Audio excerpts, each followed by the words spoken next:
Movie की starting एना नाम की एक यंग लड़की से होती है जिसके हाथों में हथकड़ी लगी है, मतलब कि उसने कुछ गलत किया है जिसके लिए उसे डिटेंशन सेंटर में शिफ्ट किया गया है। एक लेडी उसे उसके रूम तक छोड़ करके आई। डिटेंशन सेंटर में सभी को कुछ ना कुछ करने के लिए काम दिया जाता है। एना जिस रूम में ठहरी थी उसमें और भी उसी की जैसी गर्ल्स थी, लाइक सोनिया, जोई, ईदा। वो भी किसी ना किसी की सज़ा को काट रही थी। एना को भी उन्हीं के जैसे किचन में काम करने को मिला। एक दिन जीन फर्मेन्यू जो कि वहाँ का डायरेक्टर है और वो इस सेंटर को मेंटेन करता है, जीन एक लड़की को बताता है उसकी बेल के लिए डिनाई कर दिया गया है। एना उन दोनों की बातें सुन लेती है। कुछ दिनों के बाद में जस्टिस मिनिस्टर विजिट करने आया वहाँ सेंटर में, जिसके लिए सभी बिजनेस को उनका वेलकम करना था। उनकी हेड ने सबको पहनने के लिए ड्रेसेस दी। एना को आखिर में सबसे ज़्यादा फर्स्ट ड्रेस हाथ लगी, पर उसने उस ड्रेस को इस तरह से फाड़ करके बना लिया कि वो उन सब में सबसे ज़्यादा अट्रैक्टिव लग रही थी और जीन भी उसकी तरफ अट्रैक्ट हो रहा था।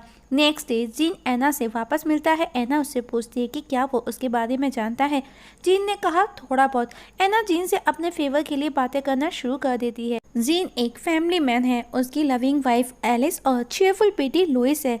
एलिस, जीन, लुइस का शो देखते हैं। शो के बाद में वो लुइस की टीचर से मिले। टीचर ने कहा लुइस के क्लासमेट उसे परेशान करते हैं क्योंकि जीन बिजनेस का डायरेक्टर है। ये सुनकर के जीन को गुस्सा आया। उसने कहा वो वहाँ पर सिर्फ जॉब करता है, वो उसकी ड्यूटी है, इसमें गलत क्या है, और वो वहाँ से उठ करके चला जाता है। उसकी वाइफ एलिस उसके पीछे पीछे आई, उसे मनाते हुए वो उसे किस करने लगी। वहीं एना की मदर भी एना से मिलने आई तो पिलर नाम की एक लड़की एना के पीछे खड़ी उन दोनों की बातें सुनती है। पिलर मोस्टली सभी को परेशान करती है। एना मदर ने बताया जब से वो यहाँ पर डिटेंशन सेंटर में आई है उसे कोई बात नहीं करता। इसके बाद में पिलर एना को छेड़ती है और उसकी माँ को लेकर के गलत सलत बोलती है तो एना उसे गुस्से में बहुत मारती है। जीन ने अब एना से कहा ऐसा दोबारा हुआ तो उसके अगेंस्ट एक्शन लिया जाएगा। तुम्हारा ट्रायल जल्दी ही शुरू होने वाला है, तुमको खुद पर कंट्रोल रखना होगा और अगर तुम चाहो तो तुम हमारे साइकाइट्रिस्ट से हम तुम्हारी काउंसलिंग भी करवा सकते हैं। दोनों के बीच में काफ़ी देर तक बातें हुई। एना की किचन में काम करते समय उंगली कट हो जाती है। एक लड़की उसे बैंडेज लगाती है और उसे किस करने की कोशिश करती है। एना उसे खुद से दूर करते हुए कहती है कि वो यहाँ पर किसी पर भी ट्रस्ट नहीं कर सकती। एना की काउंसलर ने जीन को बताया कि वो माइनर एज पर है, साथ ही उसका रिकॉर्ड भी क्लीन है। रात को जब सब सोते हैं तो एना रेडी होती है, फुल मेकअप करती है क्योंकि उसका नेक्स्ट ट्रायल था और अब उसे ट्रायल के लिए ले जाया गया। कोर्ट के अंदर जाने से पहले उसके सारे कपड़े रिमूव कर उसकी चेकिंग की जाती है और ट्रायल के बाद वो वापस लौट आई। एना ने अब हेल्प के लिए जीन को एक लेटर लिखा। जीन एना से मिला। उसने कहा अगर वो अपील करती है तो उसे 9 साल से ज़्यादा की सज़ा नहीं होगी और 9 साल बाद जब वो जेल से बाहर निकलेगी तो 25 या 26 की होगी, वो वापस से अपनी लाइफ की एक नई शुरुआत कर सकती है। और अब जीन एना को किचन की जगह कंप्यूटर बेस्ड वर्क देता है जिसमें उसे प्रिजन के मेंटेनेंस की देखभाल करनी होगी। जीन को एना का काम पसंद आता है और उस दौरान उसका हाथ एना के हाथ से टच भी हो जाता है। प्रिजन में टीचर पढ़ाने भी आता है जहाँ पर वो लव को लेकर के बातें करता है। तो उस दौरान एना जीन के बारे में ही सोच रही थी। एना अब लाइब्रेरी में थी तब जीन उसके पास आया। एना ने कहा वो यहाँ से जाना चाहती है। जीन ने पूछा कोई प्रॉब्लम है। एना ने कहा तुम, और उसे एक लेटर देकर के वहाँ से चली गई जिसमें लिखा था मैं अब हर समय तुम्हारे बारे में सोचती हूँ, मैं खुद पर कंट्रोल नहीं कर पा रही, तो प्लीज़ मेरा ट्रांसफ़र कर दो। रात को जीन का फ़ोन बजा। जीन फ़ौरन प्रिजन पहुंचा जहां पर पिलर ने एक प्रेग्नेंट लड़की को इतना मारा कि उसे हॉस्पिटलाइज कराया गया। जीन परेशान था। वो एना के पास गया और उसे किस करने लगा पैशनेटली और पूछा क्या वो अब भी जाना चाहती है। एना ने कहा नहीं। अब जीन और ज़्यादा डिस्टर्ब हो जाता है। रात को जब वो एलिस के साथ बेड पर सो रहा होता है तो सपने में वो एना के साथ में इंटीमेट होता है, इससे वो नींद से जाग जाता है। नेक्स्ट डे वो एना से मिला और उसने कहा कल हमारे बीच में जो भी हुआ सब गलत था। एना को गुस्सा आया और वो उसे टच करती है तो जीन उसे छटक देता है। एलिस भी वही प्रिजन में एज अ पेंटिंग जॉब करती है। जब वो पेंटिंग की क्लास लेती है तो वो एना को ऐसा मॉडल विदाउट क्लोथ्स खड़ा करती है। एलिस नोटिस करती है कि उसका हस्बैंड जीन एना को किस तरह कंटिन्यू वॉच कर रहा है।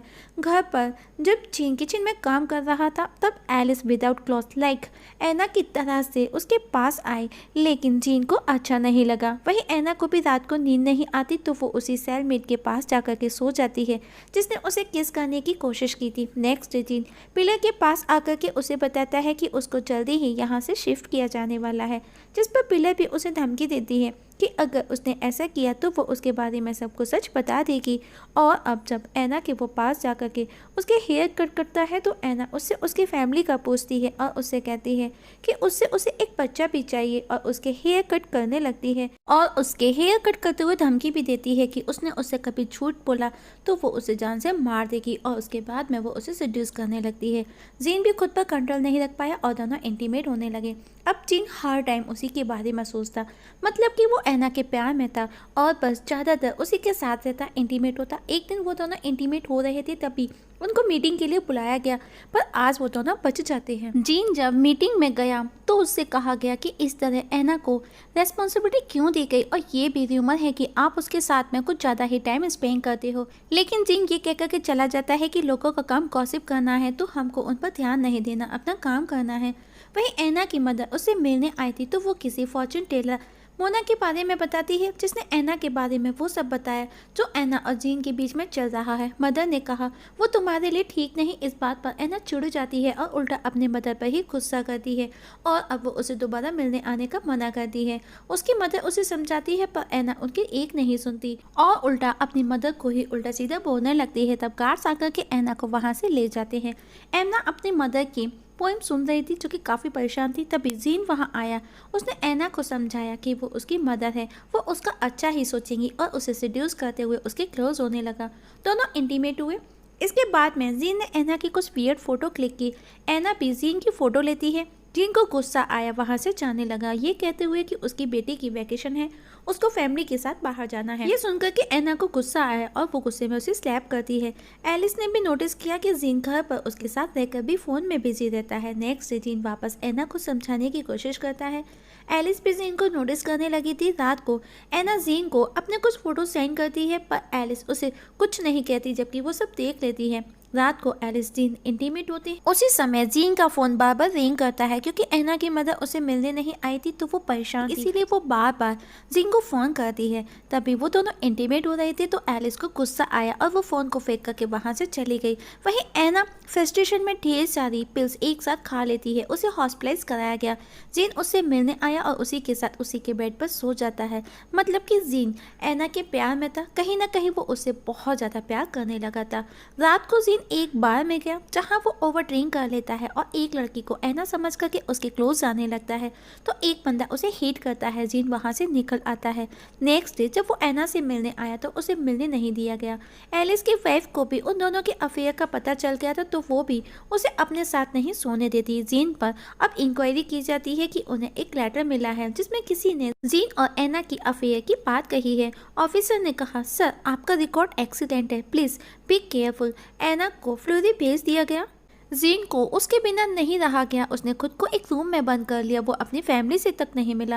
वो उससे मिलने की हर कोशिश करता है पर वो मिल नहीं पाया। आखिर में वो ऐना के मदर के फ़ोन कॉल के थ्रू ऐना से बात करता है। ऐना को वो मिलने बुलाता है और एक आलीशान होटल में लेकर के जाता है। आज वो दोनों लगभग 1 महीने के बाद मिले थे तो दोनों पैशनेटली इंटीमेट होते हैं। ऐना ने बताया वो अपनी लाइफ की नई शुरुआत करना चाहती है। जीन ने कहा तुम्हारी सज़ा जल्दी ही खत्म होने वाली है, उसके बाद में हम दोनों एक साथ होंगे। इसके बाद में उसने ऐना को एक फ़ोन कार्ड खरीद करके दिया ताकि वो बात कर सके। जब वो घर लौटा तो एलिस उसे समझाती है कि जब वो बाहर निकलेगी तो वो तुम्हारी शक्ल तक नहीं देखेगी। तुम्हारी खुद की फैमिली है जो तुमसे बहुत प्यार करती है, तुम्हारी बीवी है, तुम्हारी बेटी है, प्लीज़ लौट आओ, उसके पीछे मत जाओ। जीन जब लुइस को स्कूल छोड़ने गया तो उसका फ़ोन बजा जो कि ऐना का कॉल आया जिसे एलिस ने रिसीव किया। उसने ऐना को उसकी फैमिली से दूर रहने का बोल उसके कॉल को कट कर दिया। ऐना प्रेग्नेंट थी लेकिन वो ये बात जीन को पता करके उसकी फैमिली कैरियर डिस्ट्रॉय करना नहीं चाहती थी, मतलब कि उसे उसकी परवाह थी। इस बात से वो बहुत डिस्टर्ब थी। वहीं जीन को भी कस्टडी में ले लिया गया विद प्रूफ के साथ में कि उसका उसी के बिजनेस के साथ में रिलेशन है। ऑफिसर ने कहा अगर तुम अपनी जॉब कंटिन्यू करना चाहते हो, अपने कैरियर को बचाना चाहते हो तो जो भी सच है वो बता दो। पर जीन कुछ नहीं बोलता और उसे 3 साल की सजा भी हो सकती है। है। जीन एना से मिलने जाता है पर वो अपने बॉयफ्रेंड के साथ थी, वो उससे ठीक से बात तक नहीं करती और वो अपने बॉयफ्रेंड के साथ हॉस्पिटल में जाकर के अबॉर्शन करा लेती है। वहीं जीन लुइस का शो देखने पहुंचता है और अपनी बेटी को देख करके वो बहुत खुश था। मूवी 1 साल बाद दिखाई जाती है कोर्ट में, मतलब कि जीन पर केस चल रहा है। जीन का वकील कहता है तुम बच सकते हो पर एक शर्त पर कि एना ने तुमको मैनिपुलेट किया। अगर ये बात साबित हो जाती है एना की सज़ा भी खत्म होने वाली है। एना भी कोर्ट में आई, दोनों कोर्ट में बैठे एक दूसरे की तरफ देख करके स्माइल पास करती हैं और इस जगह मूवी की एंडिंग हो जाती है। दोस्तों आप लोगों से एक छोटी सी रिक्वेस्ट है, अगर आप इस चैनल पर नए हैं तो प्लीज़ सब्सक्राइब करना ना भूलिएगा। वीडियो पसंद आए तो लाइक और शेयर भी कर दीजिएगा। वीडियो देखने के लिए थैंक यू सो मच।